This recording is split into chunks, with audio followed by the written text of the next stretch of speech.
Hello there. In this lesson, we will learn how to find the confidence interval given the data set right here. So you're gonna go to get the code in here. You will see this one here would be confidence interval right here, and you go to the mean for given data set. You go right here, then you will have this code right here and follow along. It would be the same thing if you were given the x bar here, that means the mean of the sample mean and the sample standard deviation. Then you will enter the number in here. That would be the same thing. Okay, so let's start with this problem. So first, so read the question. So 34 fast food restaurant hourly employees were surveyed to see how many hours they work per week on average. So from that, you will find the confidence, 99% confidence interval of on average, the fast food restaurant employee will work within how many hours per week. So first, we're gonna define the set x right here, right?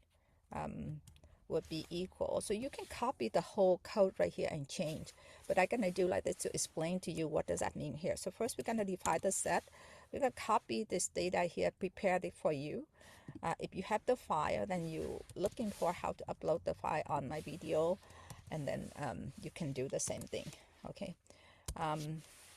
So if we hide the XY right here, and we would like to find like how many items in here to find the length. So here they say 34. So to do the test to see here, they're gonna call n equal to the length that you see is in the code over there, n equal to the length of x. So this will test us here that how many items that you see in the data set over there. So evaluate, you should see 34 right here. Yeah. And from that, so they will find x bar, which is the sample mean.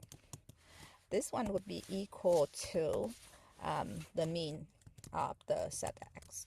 Okay, so R make things very easy. It's just like use the word that you learn in vocabulary of statistics, then you have that part. So I have over here evaluate, then I will have the number here. I copy the whole thing, I'm gonna paste over here. That's my x bar. Yeah, and then the standard deviation S over there, so I do S equal to SD for standard deviation of X, and then I evaluate. I will get the value of S right here. Yeah.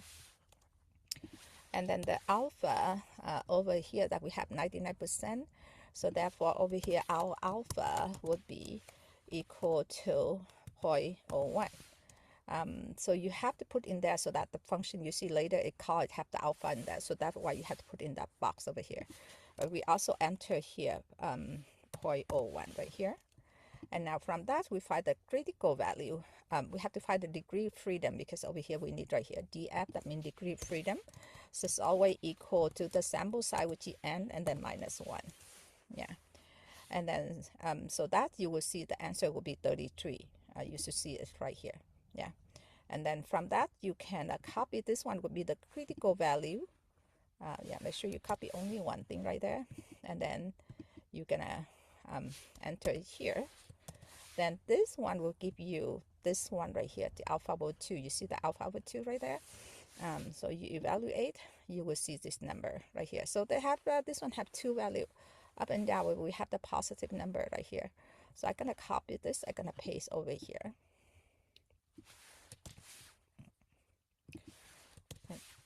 And then now you're gonna find the margin of error. So this one is the formula from the book. It's nothing like miracle over here, but just the formula from the book. So I'm gonna make it ready for you so you don't have to type it again. So this is the critical value t up to 10 right here, and s is the standard deviation. You time together and then you divide square root of n. That's what it did. It did for you like that. So when you enter all the value right here, it's gonna call on this number and it give you this, the margin of error it give you right here. So you copy this one, you paste over here. That would be your margin of error E right here. Yeah.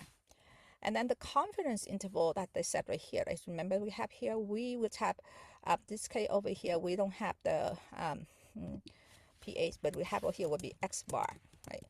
and then we will minus that, minus the margin of error, and you have X bar, and then you plus margin of error, then you will have the confidence interval. So we're going to type it like that into here. So I have the lower bound equal to the X bar, and then I minus the margin of error.